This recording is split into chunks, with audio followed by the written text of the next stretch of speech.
Hey guys, welcome to the Reparenting Daily podcast, your daily guide for inner child healing. This podcast helps you establish a consistent reparenting routine and is divided into 3 sections. The first is a daily reading, the second is a discussion of that reading followed by suggested journal prompts, and the last section is a peaceful meditation for closing.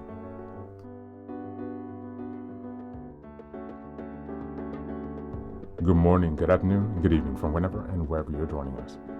I'm so glad that you're here as we continue on this journey of self-expansion and growth. If this is your first time, welcome. Now, before we dive in, I have a few quick reminders. Please like, share, and subscribe to this podcast on Apple Podcasts, Spotify, and YouTube. Your support here helps us spread the word, allowing us to continue to grow this community.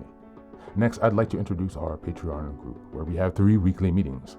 On Sundays, we have a meditation meeting. On Tuesdays, we have book club meeting. And on Thursdays, we have open topic discussions. These meetings take place at 6 p.m. CEST, so Amsterdam, Paris time. For my next announcement, I'd also like to introduce the Reparenting Daily journal, which you can find on Amazon. This journal follows along with the podcast, so each weekly and monthly themes are reflected in the journal. It provides space for you to keep your notes with plenty of extra resources on each topic that we discuss.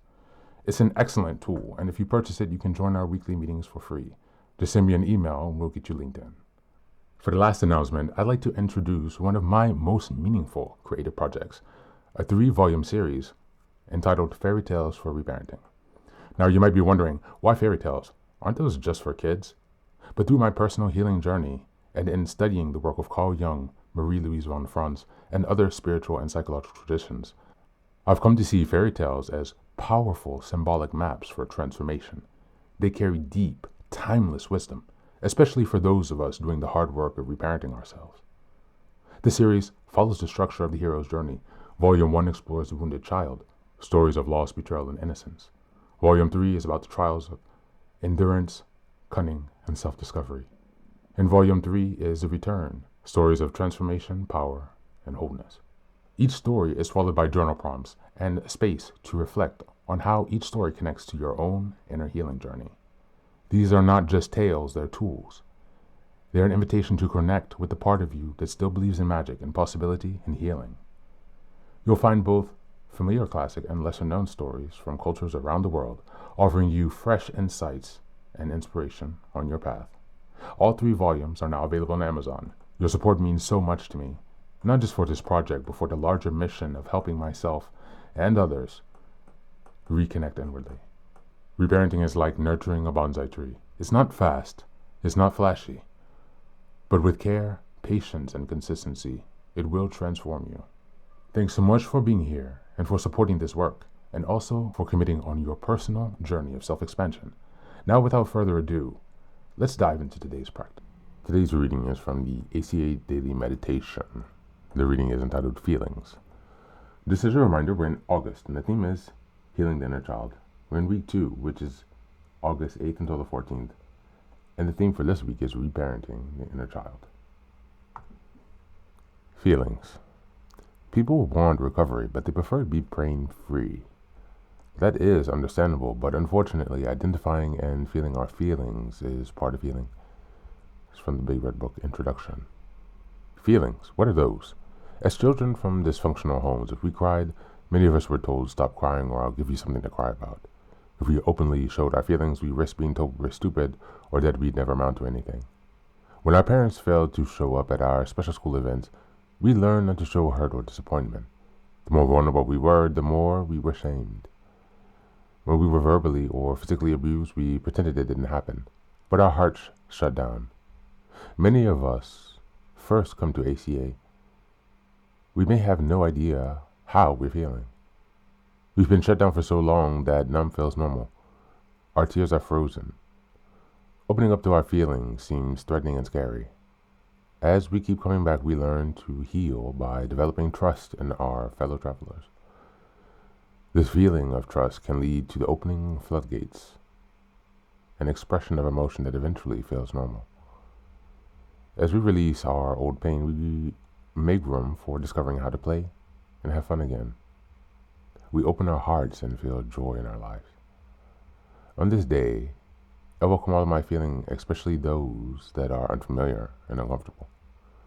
I have the tools to work through them in order to mend my broken heart from childhood.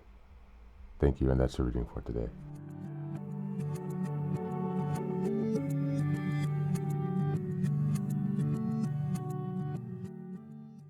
Welcome back, welcome back. In our August journey of healing the inner child, today's reading reminds us to take us right into the heart of reparenting, learning to feel again. Many of us grew up in homes where feelings were punished, mocked, or ignored. Over time, we taught ourselves not to feel because it was safer to be numb than to risk shame, rejection, or harm. That shutdown may have helped us survive childhood, but as adults, it robs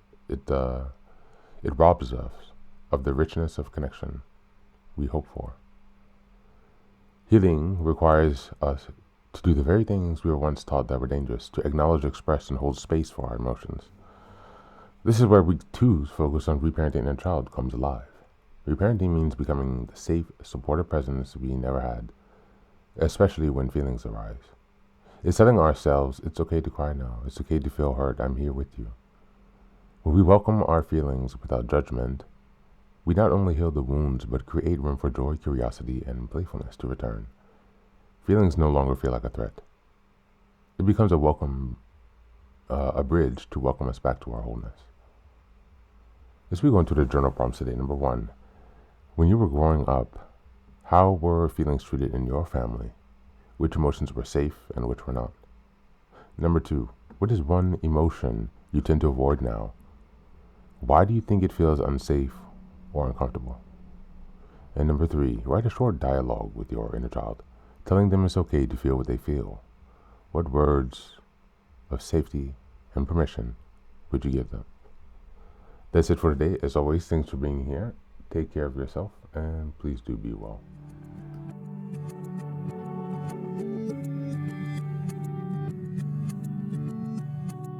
Welcome back, welcome back.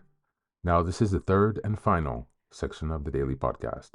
This is your silent meditation. Please go ahead and find a space where you can be comfortable and undisturbed, where you can relax and spend some time with yourself for this 10-minute silent meditation. You can choose to be sitting, standing, lying down, or in whatever position makes you comfortable today. Take a moment to simply be with yourself. Focus on your breath and gently connect with each part of your body. If thoughts arise, don't let them overwhelm you. Just observe them without attachment.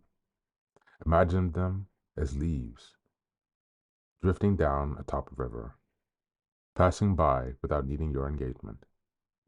Stay present, grounded, and open to this moment, no matter what time you are listening and practicing this meditation. Namaste.